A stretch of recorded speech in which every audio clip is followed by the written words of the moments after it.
Hostel रु बाहरिले 12 kilometre चलिले hostel कौन सी मौलिक सुविधा मिलला नहीं, निम्नमानर खाद्य मिलला एभली अभियोग आनी एका सांगरे हॉस्टेल रु पिला माने बाहरिले एवं 12 किलोमीटर चलिले एवं जड़े दुई जन नुहंती 180 रु ऊर्ध्व छात्र अंतेवासी से माने एकाठी बाहरी 12 किलोमीटर जमती चित्र देखुंट किछि पिला चलुंट एवं 12 किलोमीटर चली चली जाई से माने पहुंची। नवरंगपुर जिला झरीगाँ ब्लॉकर सानटेमरा उच्च विद्यालय सामना को आसी एभली अभावनीय घटना। हॉस्टेल मौलिक सुविधार अभाव रही, निम्नमानर खाद्य मिलुछि बोली से माने ताकू प्रतिवाद करुथिले। एका संगे 180 ऊर्ध्व छात्र अंतेवासी हॉस्टेल छाड़ी घर मुहा होइले हेले हॉस्टेल छाड़िबा परे प्राय 12 किलोमीटर पर्यंत रास्तार चली चली जाउथिबार दृश्य एवं स्थानीय अंचल चर्चार विषय पलटि। खबर पाई छात्र मान परिवार लोक से निज निज घर को नहीं जाइछंती। अन्यपटे हॉस्टेल अव्यवस्था रही कथा को स्वीकार कर प्रधान शिक्षयित्री राजलक्ष्मी महाराणा, किंतु पिला निम्नमानर खाद्य देवा कथा को से किंतु खंडन कर काले कहलु मैम को पक भात दियो ना बोली कहलु। मैम कहला पक भात आसबो ना तो तुम घर चाउल को आनिक रांधुन बोली कहला। सेमती कहला आमको रिसा लागला। सेठी पई आमे काली राति मीटिंग करलु। से 2024 में से कहतिलु एंती एका हेबो मीटिंग करले एंती हबो कीटा कीटा आइबो बोली कहले। 2024 टू एबे पर्यंत किछि हे नाही सेमा कोच स्कूल। आमे सांटेमरा स्कूल आम घर जीवा पई बाहर थिलु। तो एबे जीवु आमे घरे एबे बापा माने आसिक नेबे बोली कहचंती। भात सागस रे पोको बारुची रूम रे भी पानी गलुची वर्षा मास सोई हो नाही। हॉस्टल रूम नाही, क्लास रूम रे का बेड मान लगाउछु आर सोउछु। मैम कहले कि चाउल टाटा देव बोल कहला को तुम घर आने की रखाओ कहले। हॉस्टल पिला सब मीटिंग करलु राति रे बाबा माँ को खबर देछु एबे आनिबा पई आसीबे। 3 वर्ष तले भी सब बाहर थिले गोटे दाबी तांकर हॉस्टल रूम भल नाही, सब पानी गलुची बोली किना आउ बाउंड्री फाउंड्री भी सुविधा किछि नाही। जो सुविधा बाउंड्री पे करा हेछि तो सीधा वर्षा हेले भांगी जाउछि हला भांगी जाइछि सीधा भी 2 वर्ष हवा भांगी किना पड़छि। आ टॉयलेट भी नाही। पिला मन सब असुविधा होछि बोली किना पिला मन बारंबार पिला मन दाबी कर आछथि। खाद्य रे भी पोकमन खाउछि हमको दउछथि खाद्य बोली किना से कंप्लेन होछि। आगा मुख्य दाबी होछि हॉस्टल रूम पई से माने आंदोलन करचंती। आमे विभिन्न स्तर रे बहु प्रकार चेष्टा करिजु हॉस्टल रूम करिया पई, किंतु हेई पारिनी। सेटा पई से जहाले भी गोटे जगह रे बहुत पिला रहिले असुविधा जहा हबा कथा सेगुडा सब होइछि। सेगुडा को प्रतिकार करिया पई सरकार स्तर रे आमे ग्रामवासी तरफ रे आमे समस्ते चलेजु माने तार प्रतिकार पई व्यवस्था करूछु, किंतु से पर्यंत से माने अपेक्षा करूनांती। से जहा कहउचंती जहा तांकर पिलांकर सब मिछ कथा प्रकृत तांकर उद्देश्य होछि हॉस्टल व्यवस्था। एटा होछि तांकर मुख्य व्यवस्था।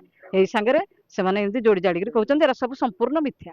इच्छरे मु जा रे पाठ पढिबो आ तमे एते ये करनी मु तम कथा बुझुची आउ सेटा करि दउची। आपण भी जाके देखि पारिबे माने कोनोसी जिनिसर मु व्यवस्था करनी, किंतु बहुत पिला गोटिए जगह रे व्यवस्था न थाकी रहिबारु एई सब असुविधा होपुची। ता बोली सब कथा कोन तांकर ठीक ना तांको कथा हमें मानि नबु बोली भाबुचंती। अभिभावक को सुरक्षा रे हमें तांको छाडी दबु जदी जिबे पुनी तांको बुझेगिरी आनिबु। जदी हॉस्टल व्यवस्था हमें करूचु लागिगिरी तांको आनिया पई व्यवस्था करिबु।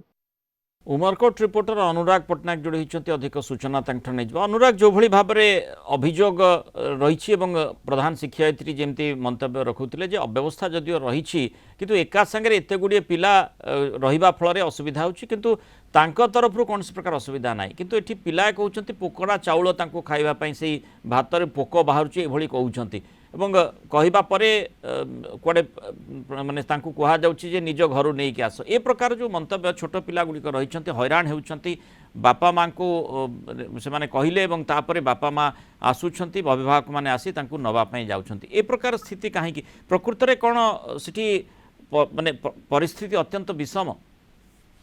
देखो मुलायम जे आम जो पहुंचलु जो सांटेमरा घटना जो सामना को आसला जो 180 जन पिला जो स्कूल रु हॉस्टल छाड़ी बाहर आसचंती 12 किलोमीटर चलिकी आसचंती। घटना जो शुणा पाइलु आम प्रथमे छात्र छात्री सहित जोगाजोग करथिलु सहित कथा घटना कौन से एपरी चरम पदक्षेप से कहीं नेले पिला माने से प्रकाश करथिले जे सेमानकु पोकुड़ा चाउल दिया जाउछि एवं सेमानकर जो शौचालय दिया अछि सेमान सफा सुतरा रहउ नै एवं जो जे माने से रहउचंदी हॉस्टल तार सेठार मध्ये स्कूल रु छात्र रु पानी गळुछि एपर विभिन्न समस्या ता सेमानकर रहिछि एवं अभियोग करिया परे मध्ये सेमानकर जो समस्या अछि तार समाधान हेउ नै एवं एई जे 180 जन छात्र बाहरी छंती सेमाने रहिबा पई केतोटी रूम किभଳି भाबरे तांको पई व्यवस्था करा जायछि रूम सेमानक पई पर्याप्त हेउछि ना नाही से संपर्क रे किछि स्पष्टता पाउछंती कि देखो देखो जो आम से प्रधान शिक्षक शिक्षयित्री अच्छा रजलक्ष्मी महाराणा को